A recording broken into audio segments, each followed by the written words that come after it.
For millions of Americans, festive cheer has been tempered by a huge winter storm that meteorologists are calling a bomb cyclone. At least 28 people have died in the storm that stretched around 2,000 miles from the Great Lakes in the north all the way down to the border with Mexico. Temperatures in some places have dropped as low as -45, and blizzards have caused blackouts. Sky's US correspondent James Matthews has this report. This is what a so-called bomb cyclone looks like in time-lapse. Its timing could scarcely have been worse. As America mobilises in the run-up to Christmas, Arctic conditions are blowing through the country. More than 200 million people are subject to some form of weather warning. The conditions, the blinding snow, the zero visibility, absolute whiteouts, it may go down as one of the worst in history. Thousands of flights have been cancelled.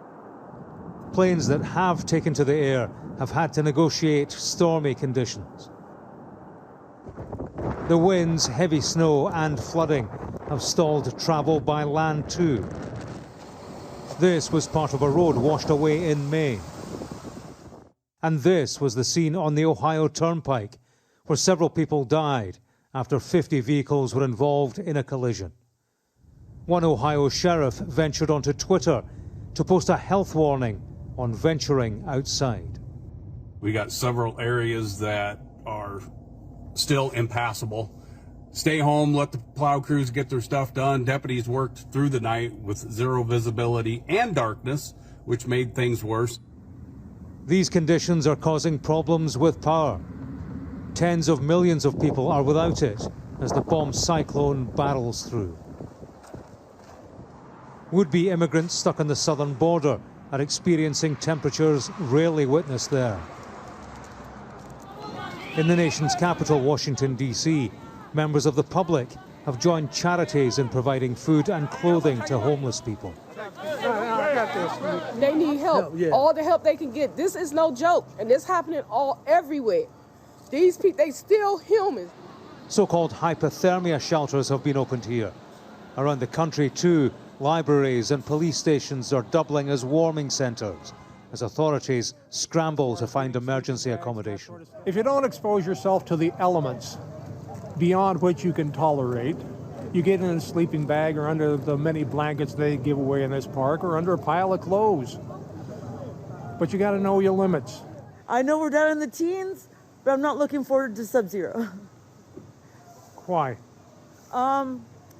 I value my life. In these bitterly cold temperatures, there is concern across the board.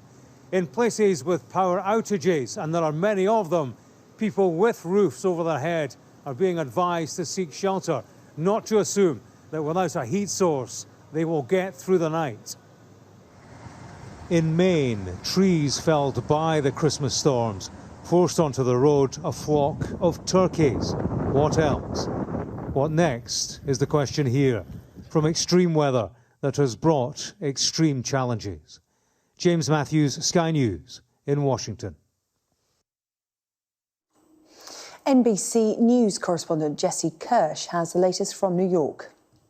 Merry Christmas to all of you watching at home if you're celebrating. It's certainly cold enough in New York City for a white Christmas. This morning it was feeling like about 2 degrees here in Central Park, but if you can believe it, we still had people going on their morning run, and it feels even colder in other parts of the country. These brutal temps combined with snow have travel for days.